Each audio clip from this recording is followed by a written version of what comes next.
Merci beaucoup d'abord de m'inviter ici pour vous parler de ce que j'ai à cœur, qui est l'intelligence artificielle. Et merci de cette présentation introductive, peut-être un petit peu caricaturale, je vais essayer de revenir dessus, mais dont je suis d'accord sur l'essentiel. En fait, tout ce qui a été dit avant, je suis à peu près d'accord. Sur l'argumentation qui amène les choses, pas forcément.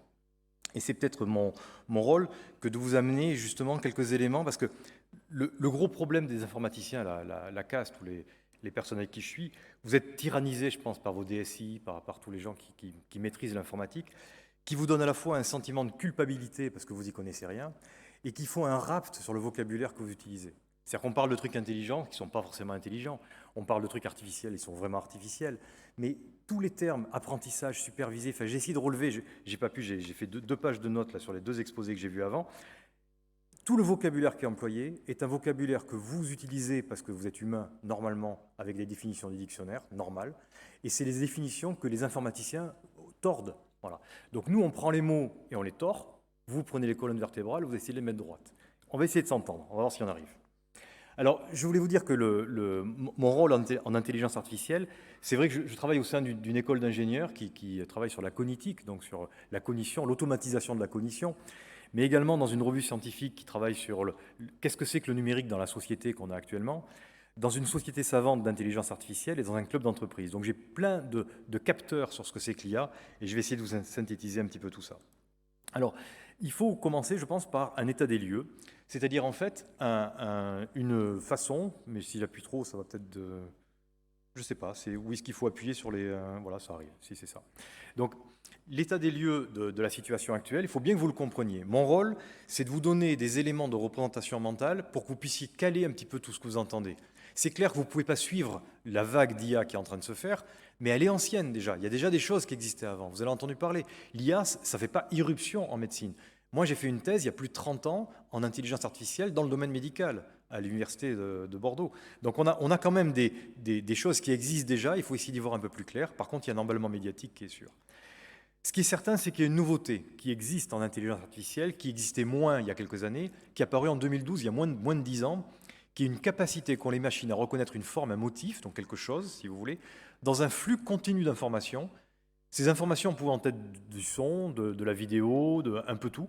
Et donc finalement, ce flux continu auquel sont exposées les machines, eh bien, on a des algorithmes qui permettent de capter à la volée ces informations-là. Mais sous réserve d'avoir appris à la machine, effectivement, à s'y repérer avant. Sous réserve d'avoir les bonnes données, comme ça a été dit avant. Et donc, ce qu'il va falloir, c'est installer des capteurs un peu partout, dans tout le quotidien, mais on en a des capteurs. Vous avez vos téléphones portables, vous avez vos badges, vos QR codes, enfin on en a partout des capteurs. Et donc tous ces capteurs-là vont être capables d'alimenter les machines, d'alimenter les ordinateurs, pour pouvoir avoir des informations, avec effectivement toutes les données personnelles qui vont être mises dessus, donc il faut faire attention. Mais ces capteurs-là vont être capables de travailler sur des services et donc d'élaborer des produits qui vont servir à plein de choses, comme par exemple la traduction, la transcription, l'élocution. Donc des tas de choses qui sont très très humaines, très ancrées dans l'humain. La traduction des langages, par exemple, c'est quelque chose qui est extrêmement bien fait par les algorithmes d'intelligence artificielle. Bien fait pourquoi ? Si jamais je vais cet été, je ne sais pas, à Prague, que j'ai besoin d'une bière et que je veux m'adresser en tchèque au barman qui est là, mon ordinateur sera bien plus efficace que moi. En revanche, si jamais je fais quelques signes pour montrer que j'ai soif, ça sera tout autant efficace. Donc ça dépend ce qu'on veut. Est-ce qu'on veut avoir quelque chose qui soit effectivement ça rapprocher? De quoi on veut se rapprocher en fait? La question elle est là. Et donc, il est vital pour moi, je pense, que l'intelligence artificielle devienne quelque chose d'interdisciplinaire. Il ne faut pas la laisser aux informaticiens. Et ce n'est pas dans un public comme ça que je vais être dédié, mais c'est vrai que c'est compliqué à faire comprendre aux informaticiens que l'intelligence artificielle a changé. Et là, je vous cite la définition dans le programme Francia. Alors, il se trouve que j'ai été aussi conseiller au ministère de la Recherche pour les problèmes d'intelligence artificielle ou les programmes d'IA il y a quelques années. Et voici la définition que je voulais faire paraître auprès de mes collègues. C'est qu'en fait, l'intelligence artificielle n'est plus quelque chose qui est de l'apanage des informaticiens. C'est quelque chose qui va s'inspirer de deux éléments. Le fonctionnement du cerveau biologique, donc du cerveau qu'on trouve dans la nature, de la cognition humaine, des comportements humains, pour trouver des outils et des systèmes qui vont suppléer et donc augmenter finalement l'intelligence humaine dans tout ce qui est traitement des données massives qu'on n'est plus capable de faire. Alors voilà pour preuve, une année après mon passage au ministère, enfin j'étais là-dessus, comment la commission d'enrichissement de la langue française a travaillé. Donc la commission d'enrichissement de la langue française, ça paraît au journal officiel, c'est pas un dictionnaire ni de l'Académie française, ni un dictionnaire commercial, c'est un dictionnaire à usage tout ce qui va être députés, sénateurs, tous ceux qui font des textes de loi, des décrets, des arrêtés, et qui ont besoin de définir les thèmes techniques.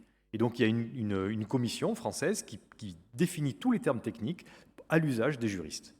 Et donc, on est passé d'une définition qui datait de la fin des années 80, donc 90, vous voyez que c'était une discipline de l'informatique, à une définition qui est parue il y a 2 ans, qui est que maintenant, on est sur un champ interdisciplinaire qui a pour objet la compréhension des mécanismes de la cognition et de la réflexion et de leur imitation. C'est ça qui est important. On va comprendre les mécanismes et on va les imiter. On ne va pas faire de l'intelligence. On va se baser sur ce qui existe dans la nature, de ce qu'on en comprend, de ce qu'on modélise, donc comment on l'appauvrit, comment on le réduit, comment on le numérise, c'est clair tout ça, et comment on va en faire un dispositif qui va servir à des fins d'assistance ou de substitution des activités humaines.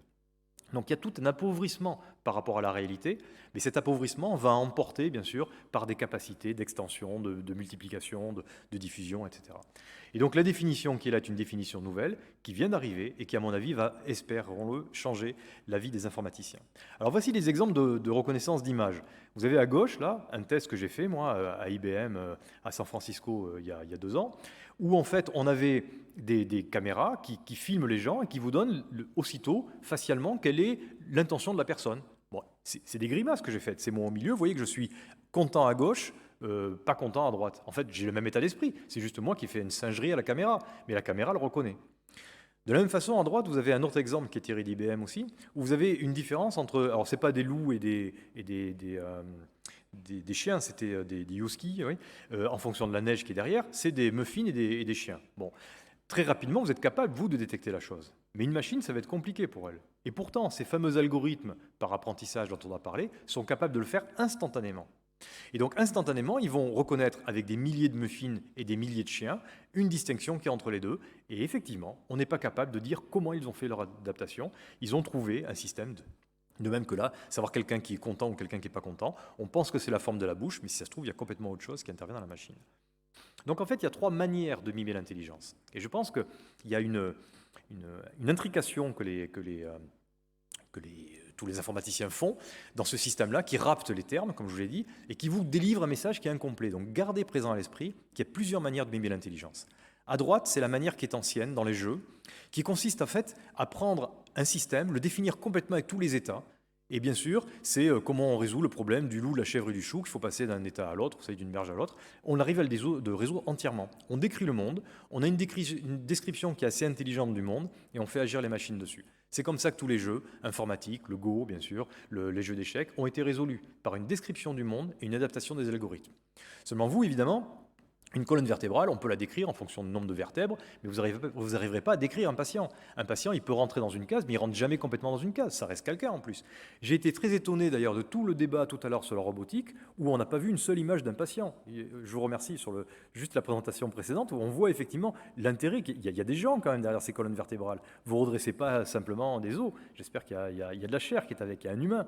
Et donc, on ne peut pas s'en tenir seulement aux images radiographiques. Il faut bien prendre en compte la personne. Donc, le modèle des états à droite, vous ne pourrez pas y arriver. C'est en médecine. C'est quelque chose qui est du domaine du jeu, qui est du domaine des états qu'on est capable d'écrire pleinement. Et donc vous allez avoir 2 choses qui sont, à gauche, ce qui se passe, c'est la reconnaissance de motifs avec des réseaux de neurones, donc des images qui apprennent massivement les choses et qui permettent de discriminer dans un espace vectoriel à des millions de dimensions où sont les valeurs propres, les vecteurs propres, et donc comment on va essayer de trouver les exemples qui sont les exemples les plus saillants. Évidemment, on est sur un monde qui est modélisé, mais avec des millions ou milliards d'états, et donc on arrive à quelque chose qui a une précision assez forte, mais ça reste un monde modélisé. Et puis il y a une autre manière de faire, qui est de l'IA, comme j'en ai fait pendant des années, qui est suivre un raisonnement demandé à un médecin. Alors évidemment, ce n'était pas des classements sur des poules, des chats et des chiens qu'on faisait, mais des classements d'antibiotiques, des classements de rhumatologie, et on a travaillé sur des systèmes experts pour faire ça auprès de patients, à partir de la connaissance que les experts et les médecins avaient pu donner. Donc ça, vous voyez, il y a plusieurs manières de faire. Et celle qui est critiquée, c'est celle qui est en haut à gauche, parce que bien sûr, c'est celle qui arrive massivement maintenant. Alors elle arrive maintenant parce que, si vous voulez, ces 2 notions de l'IA sont vraiment sur le marché. Il y a une définition de l'IA, enfin d'une approche, qui permet de considérer finalement que la décision humaine, c'est une identification, donc une classification immédiate que vous avez, et qui est basée sur des automates et les interconnexions. Et puis il y a une deuxième manière de faire de l'IA, qui est du raisonnement, donc plus profond, qui est différente, avec des arbres de possibles, vous voyez, avec des symboles, avec des systèmes symboliques. Et ça, c'est quelque chose qui est du domaine de ce qu'on appelle les systèmes experts, qui est plus lent, plus élaboré, qui demande beaucoup de connaissances. Ce sont deux manières de faire de l'IA très différentes qui sont inconciliables. Et même si on essaye de raisonner à partir du deuxième point sur des résultats du premier, on n'arrive pas complètement à faire les choses. Donc ça, pourquoi? C'est parce que les machines n'ont pas de sens. Les machines ne sont pas capables de comprendre, ne sont pas capables d'imaginer, ne sont pas capables de raisonner réellement. Ce qu'on fait, c'est une mime du raisonnement. Alors je voudrais vous montrer, juste pour vous mettre un petit peu en recul, vous avez pour certains, les plus vieux d'entre vous, moi aussi, vécu les années 80 avec le passage de l'informatisation dans les entreprises. Donc on est passé progressivement du papier à la machine. On était avec des papiers qu'on scannait à l'époque. Maintenant on est sur parfois on imprime, mais pas toujours. Et donc toutes les entreprises se sont organisées autour des SI. Parfois les hôpitaux se sont aussi organisés autour des SI avec tout le bien que vous pouvez en penser. Et donc on a eu une généralisation des écrans qui sont apparus sur tous les outils. Et surtout, ce qui est important, c'est que les métiers et les activités ont été redistribués. Eh bien, on est face à une masse actuellement des données qui va sans doute changer les choses de la même façon. C'est-à-dire que vous le vouliez ou non, on va installer des capteurs d'informations partout. Pour vous, pour les colonnes vertébrales, imaginons qu'on mette un fil assez rigide sur le dos du patient, qu'on lui fasse porter pendant une semaine avant l'opération. Et donc, on va voir tous les mouvements que le patient va être capable de faire. Ça va enregistrer les choses. On va pouvoir avoir des choses. Ces informations de captation, on va être capable de les multiplier, à la fois de façon cutanée, si vous voulez, ou sous-cutanée, à l'intérieur du corps, comme vous voulez, de façon à pouvoir avoir des informations sur ce qui se passe. Et on va organiser le travail autour de recommandations que l'IA va vous donner. Et donc l'intelligence artificielle, à travers ces éléments qui sont ces éléments de données massives qu'on a pu avoir, va proposer des recommandations à travers des tutoriels par exemple ou à travers des éléments très très simples. Et donc il est vraisemblable qu'on reconfigure les gestes et l'exercice même du travail à partir de ces données. Et donc la formation des nouveaux internes, la formation des nouveaux chirurgiens va très vraisemblablement se faire avec ça. Je ne dis pas que c'est pas un jugement, hein, c'est un constat. C'est-à-dire qu'on aura ces possibilités-là. La difficulté va être de faire en sorte que ces nouveaux chirurgiens, ces nouveaux internes, gardent une représentation mentale qui soit claire. Cette représentation mentale claire, elle n'est pas évidente pour tout le monde. Si vous demandez à des personnes, enfin je pense que vous êtes à l'aise avec ces données-là, mais demandez autour de vous la différence que les gens font entre co-occurrence, corrélation, causalité. Voilà. 3 éléments qui sont des informations qui arrivent en même temps. D'accord? Je ne veux pas lancer une polémique, mais vous avez quand même remarqué, un petit peu comme moi, que les antennes 5G se sont développées en même temps que le vaccin contre la Covid. Vous voyez, on a bien une co-occurrence des choses. Ok. Y a-t-il une corrélation pour autant? Certainement pas. À la limite, il pourrait y avoir une corrélation si la technologie était similaire, mais ce n'est pas le cas. Et donc, tirer une causalité rapidement avec ces éléments, ce sont des choses que les humains font naturellement. Naturellement, les humains rajoutent du sens, rajoutent des éléments dessus. La machine est incapable de le faire. Et donc, on va devoir lutter dans les années qui viennent sur ces deux côtés-là. L'humain va rajouter du sens à tort, la machine ne va pas en proposer, à tort aussi. Et donc, les deux vont devoir collaborer ensemble, mais l'humain devra avoir un élément de représentation qui est clair sur ce que fabrique la machine, ce qu'elle est capable de faire et quel est son terrain d'application. Alors j'ai essayé de dresser un petit peu là, pour vous montrer, vous savez, les 6 P sur la médecine qu'on appelle la médecine personnalisée, préventive, prédictive, participative, etc. Eh bien en fait, sur chacun de ces points, l'intelligence va amener des choses. Mais gardez présent à l'esprit que l'intelligence artificielle, c'est soit proposer un état de tous les modèles possibles, donc une modélisation de tous les états possibles, ce qui n'est pas le cas dans la médecine. Raisonner sur des règles expertes, c'est possible si on a un expert médical, ou bien reconnaître des motifs, c'est possible si on a un ensemble de données adaptées, effectivement, au cas qu'on est en train d'étudier. Et donc face à ça, on va être capable d'avoir une médecine personnalisée, avec des nombreux capteurs autour, sur ou dans le patient, capter des choses tout au long de la vie, avoir des choses plus que l'acte opératoire, du préopératoire et du post-opératoire, bien évidemment, en tant que captation de données. On a également la médecine préventive qui va être capable d'agir sur les messages, d'avoir un médecin virtuel, le terme est absolument désastreux, mais en tout cas on peut bien imaginer que la machine va être capable de diffuser des messages ou bien de rappeler des conseils, se laver les mains avant de manger, des choses comme ça. Si on a effectivement des choses qui nous le rappellent au quotidien, peut-être qu'on pourra s'en souvenir ensuite, c'est même pas évident. La médecine prédictive, bon, je vois le temps qui avance, vous avez les 6 P de la médecine que vous connaissez. Sur chacun des points, on est capable de faire des algorithmes d'IA qui vont venir améliorer les choses. Mais de grâce, ne laissez pas aux informaticiens le sens et la signification des choses. Ils vous prennent les mots du langage courant et ils vous les replacent après avec un langage qui est un langage très très informatisé. Soyez vigilants, restez dans le domaine qui est le vôtre, qui est le domaine de la sémantique, mais ne passez pas à côté des éléments que les machines pourront vous donner. Voilà, merci.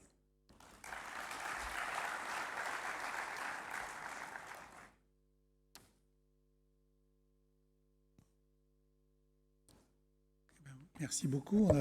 Le temps pour une question, s'il y a quelqu'un dans l'audience qui veut s'attaquer à ce problème.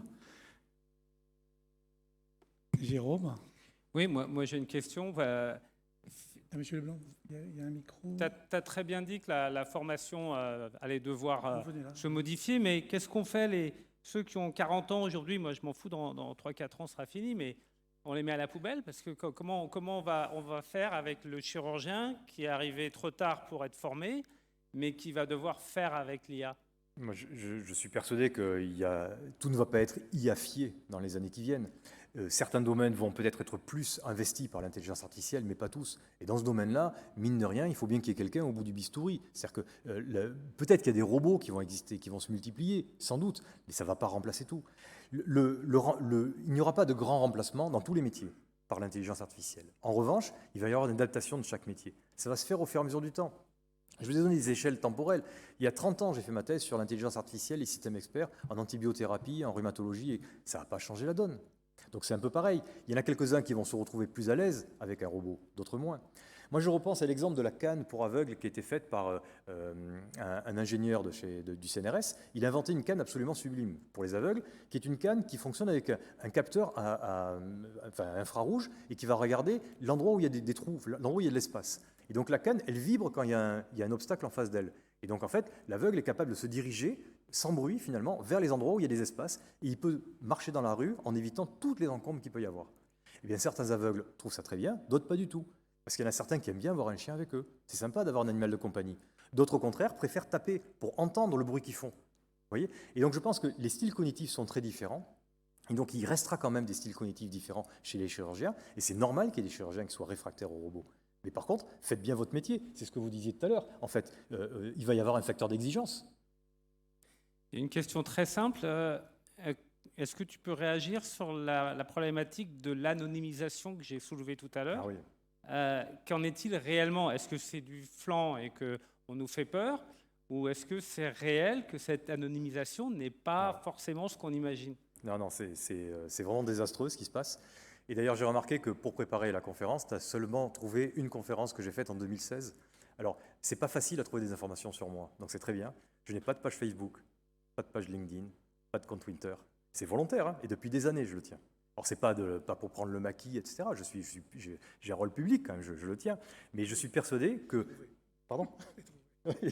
Mais je suis persuadé quand même que ces éléments sont désastreux. On ne fait pas attention à l'exposition qu'on a. Et donc, dans le corps médical, enfin dans le milieu médical, un patient qui arrive, effectivement, il se livre, il se met à nu, un patient devant un médecin. C'est évident. Et donc, le rôle du médecin ou de l'hôpital est de préserver ça. Et tout à fait, hein, il faut très très peu d'informations pour désanonymiser, c'est évident. Et c'est ça que je voulais dire quand il faut que les gars de 40 ans, c'est pas seulement pour le bloc et mettre une vis dans une vertèbre, c'est pour les datas qu'ils vont recueillir auprès de leurs patients, de faire en sorte qu'elles ne puissent pas être récupérées par ces sociétés qui font du pognon avec tout ça. Oui, tout à fait. Je suis entièrement d'accord. Dernier commentaire de... Je voulais juste dire, l'intelligence artificielle, c'est parfois l'intelligence automatique, et c'est dangereux. Petite histoire de chasse, je passais la visite, et puis l'interne me dit, monsieur machin, qui a été opéré d'un canal lombaire étroit. Alors je lui dis, alors ça va? Il me dit, non, j'ai mal au dos. Alors je dis, oui, mais vos jambes vont mieux. Il dit, pourquoi mes jambes n'ont jamais eu rien? Alors, qu'est-ce qui s'est passé? Ce malade, il avait mal au dos, il était voir son généraliste. Son généraliste lui a dit, je vous envoie faire un scanner. Il retourne avec le scanner, et sur le scanner, il y a marqué canal lombaire étroit. Il l'envoie au chirurgien en lui disant, je vous envoie monsieur machin, parce qu'il a un canal lombaire étroit. Et le chirurgien dit, c'est parfait. Le malade lui dit, je lui ai expliqué, mais pas du tout, monsieur, tout est sur votre scanner, je vous opère la semaine prochaine. Ça, c'est de l'intelligence automatique, et ça, c'est de l'intelligence dangereuse. Parce que personne ne peut savoir ce qu'il manque. Et comme l'a dit Jérôme tout à l'heure, l'être humain peut être capable de voir quelque chose. Et quand je dis l'être humain, l'humain, c'est la communication. Et on a pu voir avec le Covid que nous avons perdu toute humanité. On ne se voit plus, on ne se touche plus, on ne se sent plus. Et on communique par l'iPhone le truc. Donc c'est artificiel, et la médecine, c'est de l'humanité. En fait, comment traiter humainement avec ce genre d'instrument? L'intelligence, elle doit être augmentée. Enfin, l'intelligence artificielle amène de l'augmentation et ça peut amener de la bêtise complète. Je suis d'accord, entièrement d'accord avec ce que vous dites. Merci beaucoup.